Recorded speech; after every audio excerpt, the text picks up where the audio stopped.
माय माऊली नमस्कार. त्रिवेणी ओवी जागर त्रिवेणी सुगरण उपक्रमात माईच्या किचनमध्ये आज तुम्हाला खानदेशी मसाल्याची वांगे भाजी दाखवत आहे. सर्वप्रथम वांगे घेणे, पिटुकले पिटुकले खानदेशी वांगे. तसेच कांदा घेणे, कांदा कापून घेणे, वांग्याच्याही 4 फोडी छानपैकी कापून घेणे. त्यासाठी लागणारा मसाला आपण बघूया. मसाल्याचं बघा, खोबरं, लसूण, गरम मसाला, जिरेपूड, बडीशेप पूड, लाल तिखट, हळद, हिंग, चवीप्रमाणे मीठ, बडीशेपची पावडर, तीळ. तसंच आपण मेथी गोटे म्हणजे मेथी आणि चण्याची पिठात टाकून त्याच्यात तिखट, मीठ, हळद, जिरे, ओवा टाकून छानपैकी छोटे गोटे बनवले आहेत. तसंच कोथिंबीर. चला आता पुढे बघूया मसाल्याचे वांगे. सर्व मसाला मिक्स केला. आता आपण वांग्यात भरूया. आता आपण कढईत तेल गरम ठेवले. आपण आता त्यात मोहरी टाकूया फोडणीसाठी, थोडे जिरं टाकूया आणि शेंगदाणे आणि धणे दोघं त्यात टाकूया. वर एक हिरवी मिरची टाकूया. ते छान आपण परतून घेऊया.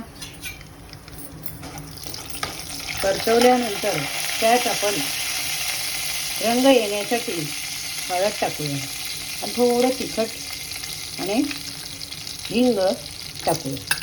हे टाकल्यानंतर छान परतून घेऊया आणि परतल्यानंतर आपण जे वांगे मसाल्याचे भरलेत ते कांदे आणि गोटे हे सर्व त्यात टाकूया. सगळं टाकल्यानंतर आपण छानपैकी परतवून घेऊया. आपण छानपैकी परतवले. आता त्यात आपण गरम पाणी शिजण्यासाठी 1 ग्लास पाणी मी छानपैकी परतून घ्या आणि त्यावरती बारीक गॅसवरती झाकण ठेवूया. झाकण ठेवल्यानंतर 1 किंवा 2 वेळा आपण मधून बघूया आणि जेव्हा तेल सुटेल भाजीला तेव्हा आपली भाजी तयार झाली असं आपण समजूया. ही भाजी आपली भाकरीसोबत, गोड दशमीसोबत किंवा चपातीसोबत पण छान लागते. चला तर मग बघूया भाजी कशी झाली. चव बघण्यासाठी येताना तुम्ही वाट बघते तुमची. जर तुम्हाला भाजी नक्कीच आवडली तर तुम्ही स्वतः बनवा आणि प्रतिक्रियेत लिहायला विसरू नका.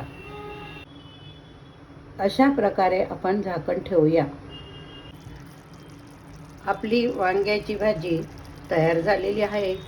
सर्व चारी बाजूने तेल सुटले ते तुम्ही बघतच आहात.